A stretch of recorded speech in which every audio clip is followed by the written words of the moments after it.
Back again, this is Sirius from Silverback Records for Primate Entertainment. So I just wanted to welcome everybody. This is one of my first tutorials, and I'm glad to be showing people Studio One artist right now, because not many people have Studio One or even like this basic Studio One artist, which is kind of like the lower end, which I'm perfectly fine with for the moment, but let's get started. Already I have my tutorial file created. I haven't really done much with it, but as you can see, this is where you can create a new song and open existing ones. And what's really cool is you actually have all the recent files that you've done for how many, for a while. As you can see, I have some from 2 years ago, all my beats and other people and stuff, other tracks that I've made. As well as really cool is that, but the artist, when you first initially sign up, they make you do this, like they make you put your name in, what kind of genre, and you can even set up, your email, or your website, which I actually got to change. And it helps you set up everything, which is pretty cool. It actually links you up to your SoundCloud as well, so you can actually see kind of like what's going on, who you reposted and stuff like that. It's pretty cool. And what other people have reposted, obviously, it gives you your little stats. Also gives you some news feeds. It's pretty cool.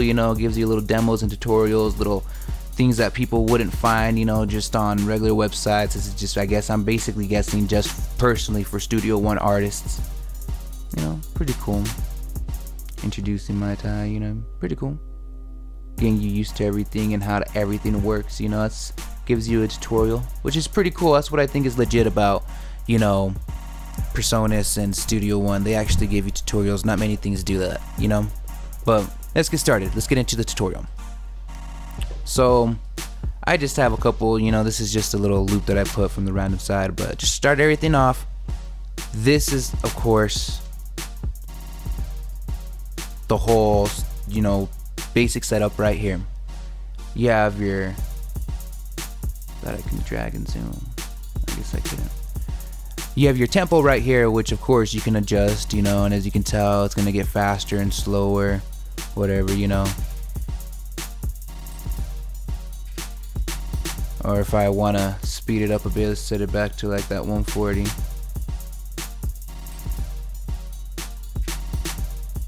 So it's pretty basic, If you've messed with any kind of programs, when you get to this, you kind of know what your tempo is, your metronomes, and your timing. If you don't know your timing, this is your 4/4. 4 beats per measure. So it's gonna go 1, 2, 3, 4, 1, 2, 3, 4, 4 times in a row in a measure. So I think it's 3 bars for every measure, or 4 bars for every measure. Sorry. We have the metronome right here. Of course, that's where we're gonna hear the clicks and stuff, like, as well as you have your loops, as your left and rights, as your bars, of course, how many seconds. What's pretty cool too is that you can switch it up to be like, oh, okay, I want to know exactly like the fucking seconds, even though it's right here and stuff too. You can switch them around, it doesn't matter. Whatever makes you feel comfortable. You can put your bars right here, put seconds, bars, whatever, frames. Yeah, it's whatever feels comfortable to you.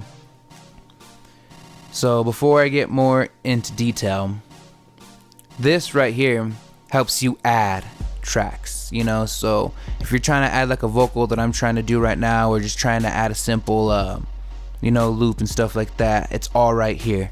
You can name it, you can file it however you want. Like, let's say if you have 8 tracks you're gonna try to record at one time. It's you, a couple friends, or you have a couple layers, ABs, ad-libs, whatever.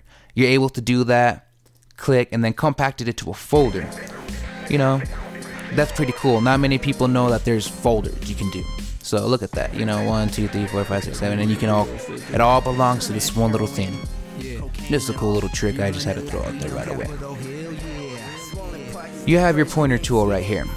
Your pointer tool is what basically, what makes it click and drag and everywhere, What's really cool is that you see this little blue bar right under here. You can actually click alongside these other ones if you would like to use those as an alt, like a side click, So your main is your clicker, but if you hold your control, I'm pretty sure it's the alt, you could bring up the chop tool with it. So that's what's pretty cool. So like if I click the erase, it'll bring up the erase tool. If you bring up the paint, bring up the paint, it'll bring up the paint tool. You know what I mean? So it's pretty cool that you can kind of do little shortcuts like that.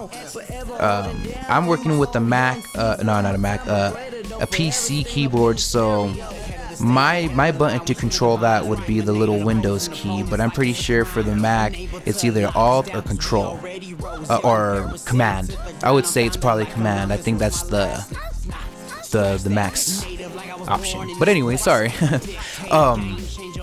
You know, so that's pretty cool. You can have these, you know, little tools and stuff like that. This right here is your mute tool. Of course, mute tool. It's gonna mute everything in its path. So everything you click on, it's gonna mute. You know, if you don't want to hear it at that moment, and like instead of also going over here, you know, mute.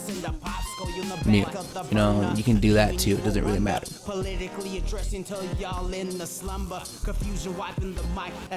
I want to say this right here are your snap grid tools. This one is your snap grid that will actually help you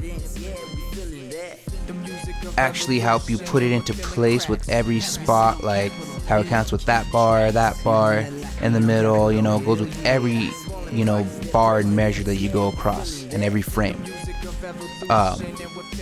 What's cool is that, you know, when you unclick that, you actually have the ability to put it wherever you want, and it's not going to click automatically, but that's only preference to those who really know what they're doing and are a little bit more advanced in beat softwares and creating and stuff like that, because people will get upset and be like, why is it like a little bit off, and why is it off tempo and stuff like that, is because maybe you're not in sync. You know, like right now, yeah, it's in sync with this 2-3, but if I get really close, it's exactly in sync. So let's say if up here you're like, okay, well, I moved it right next to the 2-3, now it's not on the 2-3. So this is when I moved it, and this is before I moved it. Okay?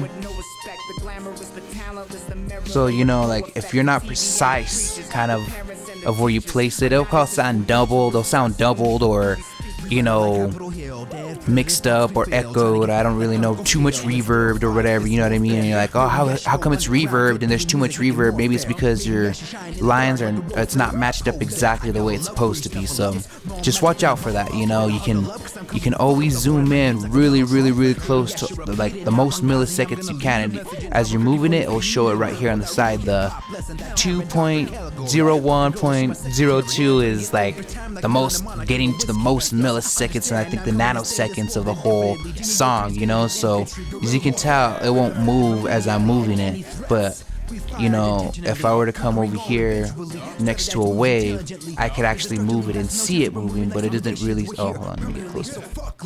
I can see it moving, but it doesn't say that it's moved any seconds or nanoseconds or whatever. So I have to go pretty far. So 98, 99. So you have to go pretty, like a good little distance if you wanna, you know, get to the next one. See, 98. See, it isn't really, it's still going, you know, I can still drag it. See, it barely hit 97 when I moved it that little bit more. So anyways, to keep going on, just watch out when you actually are trying to line things up, because that's going to make a real critical difference to the final versions and how things sound when you're mixing and mastering, and even when you're putting it all together. So now to go on, let me see, what else did I do? Oh, right here is what's pretty cool. This is your, it follows basically the time of wherever this line is right here. So this line, where I click, of course, it's going to start wherever I click, but as it goes, it's going to jump with the screen. And if I want to stop that, all I have to do is click this button right here, and it'll stop. But let's say, oh shoot, I wanted to keep going. Okay, you can just click it and it'll jump right back to where it was at.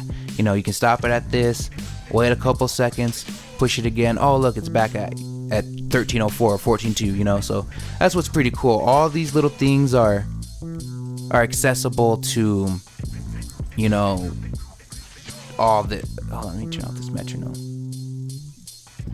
All these things are accessible kind of like right here, and what's pretty cool is like you're all quantized. This is all for a whole nother step. I'll get to this later because this goes into actually having stuff on there, you know, having waves, having loops and stuff like that, and you know, this can get really complicated. So for now, I just wanted to show you that, kind of give you a basic of, you know, this is, you know, how to drag stuff in and how to kind of like create a process. And you know, oh, and before I forget, let's say you are creating a track. You want to put one more. Okay, cool, whatever. You see this little guy right here? These are your inputs. Let's say you're having a hard time trying to figure out, like, only one side's working, the other side's working, okay, whatever. I can't figure out what's going on. If you know how studio works and how mono and stereo work, mono is only one wave, so it's only going to come out of one side.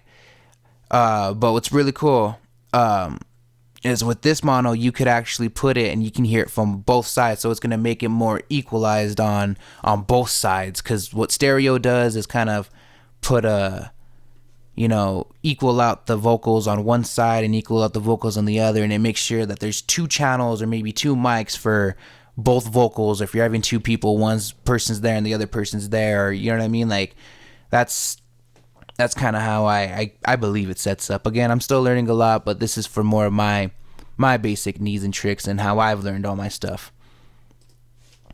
Right here, you can switch off from inputs. Like, this is stereo, so it has two of them, and this is mono, which is what this one is right here. Stereo and mono, of course, again, there's a difference. With this mono one, I can hear it through both sides of the headphones while I'm recording and stuff like that. While on the stereo, for some reason with my headphones, will only come up on the left side, I believe. You know what I mean? So it only pops up on one side of the headphone, while with this one, it pops up on both. So a little difference. If you're trying to figure out why can't I hear both sides of the speakers or hear both sides of my headphones while you're editing, it's because it's probably in stereo. So just a little trick. Make sure it has this little button right here, just this one circle. If it's two circles, like I said, it's probably going to come out double. So just watch out for that. Well, again, this is just part of the tutorial, part one of just kind of how, if you were just going to come in and start just kind of recording and doing that, this is kind of how you would do it. Just jump in and record one, and there's not really much to it. And so, I mean, to make a song, I mean, it's pretty self-explanatory. You go create, and okay. I mean, all this you don't really have to worry about at the moment, because exactly what I explained in this tutorial, it shows you how to bring up, you know, the audio, how to add an audio, what audio you're gonna add, and name of who it's gonna be, if you're gonna add more, compact it to a folder, and all that. And so, again, this is Sirius from Silverback Records, for Primate Entertainment. Silverback out. Please like, subscribe, and share. Gotta click out, gotta click out, gotta click out. And if you're still listening, on the next tutorial, I'll explain what this whole browse and how you actually get the song started. So, thank you.